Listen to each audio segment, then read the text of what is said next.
Marami sa atin hindi makapagpasalamat sa Diyos kasi hindi natin napapansin yung mga biyaya.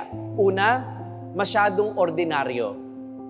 Yung pagising sa umaga, yung wala kang sakit ngayon, nakikita mo ba yan bilang biyaya ng Diyos? Pinagpasalamat mo ba? Ano kaya unang ginawa mo kaninang umaga?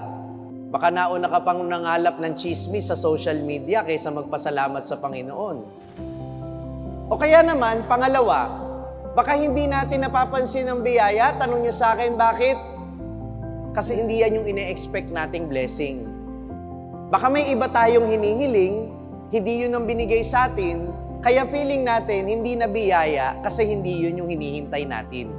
Pero anumang mabubuting bagay na dumarating sa ating buhay, kahit hindi natin ito hiniling, at kahit iba ito dun sa inaasahan natin, biyaya pa rin yan. At mas madalas, kagaya nga ng sabi ko noong nakaraang linggo, yan ay mas makabubuti para sa'yo dahil kahit hindi mo hiniling, ibinigay sa'yo ng Panginoon. Baka kaya hindi natin napapansin, dahil hindi yan yung ating hinihiling.